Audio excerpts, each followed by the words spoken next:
Guys! So story time sa taha. So ngano daghang mga tawo nga mas pilion nila magpuyo sa probinsya kaysa sa city, no? So daghan mag mga butang nga mahimo nimo sa province, no? So even though makaingon nga kini ang probinsya nga napuyan is mahal gyud siya. So kung mga pamaliton lang hisgutang sudan tanan na gid mahal bugas. So sa unang panahon kanang 500 at na kay na imong mapalit ana kung gikan kag market, especially sa mga magtabo-tabo bitaw, so bugat na kay na imong madala. Pero karong panahon na ang 500 di mo magbugat na imong naong, dili na magbugat ang imong dala.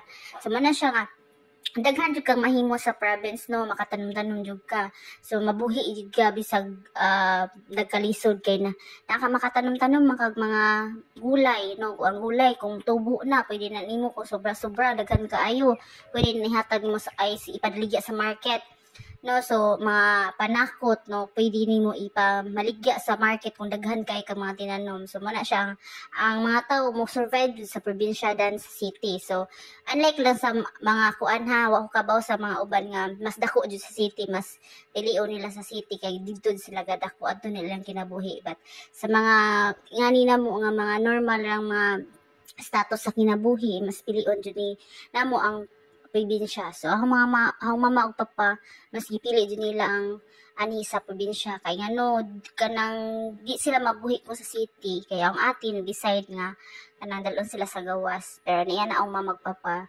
di ko na sila kayo ganahan sa gawas kay bugnaw, tiguang na sila. So na gusto jud sila nga anhin jud sila magstay jud sa province sa Bohol. So duog dagat ilang ganahan kay di ko sila ganahan nga bukid kaayo kay nagdako magud akong magpapaka sa dagat. So ang mga source of income sa unang panahon panggagmay panis managat ang papa ug akong mama is magtanom-tanom lang sila sa nasaop na mo nga yuta. So mo na siya nga dako jud ni nga magtanom-tanom man na ako nga nagstay ko anhi while wala pa ko nag-apply trabaho kay bago pa ko nahuman og eskwela as a caregiver. So nag-decide jud ko nga magtanom-tanom jud ko mga gulay, mga panakot kay mahal kay yung mabalikon sa market. Then akong mama po decide po siya nakalingawan nila magtilapia. So, mga 2 years na ng tilapia nga na nakadagkuao. So, pwede na siya makuan, maluto. Pwede na siya maihaw-ihaw o pwede siya prituho nimo. So, ang tilapia nga pinalit is makakuan na siya katong orange bitaw, dili tanan black. Then, kung gusto po kang mukaon nag-press ko nga isda, pwede po ka managat, no, sa dagat kay dapli na dagat. So, muna siyang mga tanom nga tinanong ni mama. So, ako nagyalagaan siya na okra. So, kanang saka daliam na manguan ng okra, mamunga. So mana siya daghan kay bunga. So mana siya nga ang mga tao jud gusto jud mo puyo mga probinsya kay daghan silang mahimo ba. Kung unlike sa city is trabaho lang jud ni isla katanom-tanom. So mana siya nga kani nga langka daay kis dugay na jud nang ipaabot niya langka kay duan siya namunga. So lalaki likaw namunga na jud siya daghan kaayo. So mana siya nga kanang kinalingawan kay dagko kayo bunga muna tamis pa jud kaayo. So worth it nagamong paghuwat nga pila ka years kay na-decide nang doon ta sila mga putlo na laman kay wala may bunga. So sayang sa space sa balay.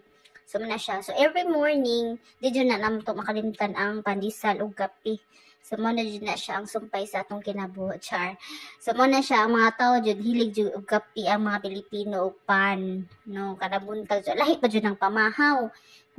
Kuan na siya snack sa jud ng pangapi. So ang pamahaw ana sunod na.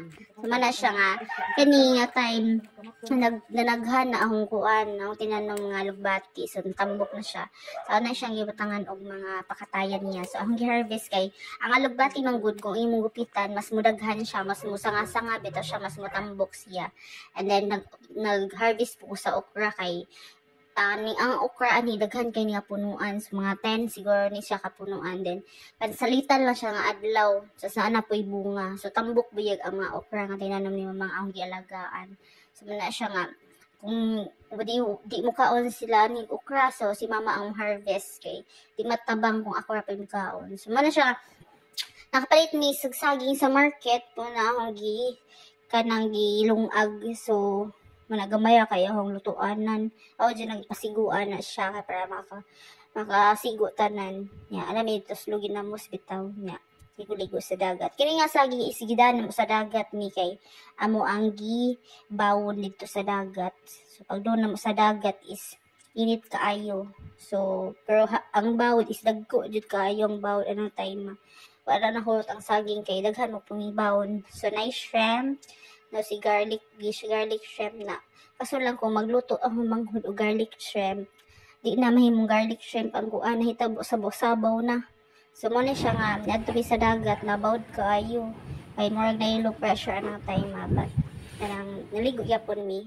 so mo na siya ang palayang akong pinalit kinatag ni Carla Penas iyang nanay so far didako na siya tas namunga na siya payan jud ko kay what ako jud ang paborito ng kuan o ang palaya butang egg sa lami ang pumulutog ang palaya gud sir kanang di ka maka-feel og kanang pait basta ako magluto sa ang palaya so mana siya nga kanang kung palit man sa market magtanom na lamang ko kay fresh organic jud siya wa jud spray ni siya wala jud gibutang abono wala organic ra jud siya ang hitabuan na so ani pinalit ni Carla ni barato ra kay sa ilaha kang tag 5 lang isang buwan ni pero ikaw mananggi ikaw budong ato sa farm magkuha ka so tag 5 isa so kung palito na ni sa city or palito na sa mo ang mahal na ni kilo so manahappy ko kay barato ra ang napalit na ho sa daghan kayo so nagpada kong 200 gi-Gcash na ho kaya daghanan mara isa ka sako na ang dala ni Carla kapulikit na siya og sakay siya motor so mana siya nga among kuan nga unsaon pag kanang kuha sa kuan pagbalat sa mais so kani garbasta jud mig sa una kay ginadak-an mi kay maisan nga among saop sa una nga yuta sus ko masakit na jud among kamot ug lumubo magkuan na gyud na kaliyo na jud na kay kinadaghanan pila ka sako among lubuon kay among ipagaling kay wala ginalami kay mais ang kuan bugas ani sa mais lami bitaw nagluto bitaw nimo is kuan siya kanang mapagod-pagod sa lubot no sa kuan kalyaw atong nahidlong aga niya udukot-dukot ba siya kinalami adyo siya ito slog kuan ay ginamos so man na siya na may blotter net pud tubo ra pud na siya tinanam na mama sa una and then kung naay mga pagkaon jud mawa ang lamaw no so kanang lamaw is pinalitin na mo ana sa among kilid kay naman sila kuan marag nanaka man sila kanang sa pangaana nagpras so man ipalit mi og buko so di ba kayo daghang unod pero okay na kayo so mahal kay buko ay sa mua sa Bohol mahal kay kani ang Bohol daghan mo beaches ani sa marag ni kuan siya ipakadak-an ang turista anhi sa mua so mga mahal po ng mga pamaliton pareha mo tupong po sa mga price sa mga kung turista ka so man siya ang ganahan sa lamaw is butang Skyflex kanang condense niya ang ihang kuanan ha pure jud na nga kanang tubig sa butong na ija sabaw so lami na kay di ko ganahan butang royal kay mawa ihang pagkakuan ang pure sa kanang iyang sabaw sa butong ba so mo na jud na akong ipabutang ya kung kulang tamis bala na siya sugar white sugar lang then ang ice di ko ganahan ang ice ko anon kanang kuaon sa silupin nga to siya and then that's it thank you for watching bye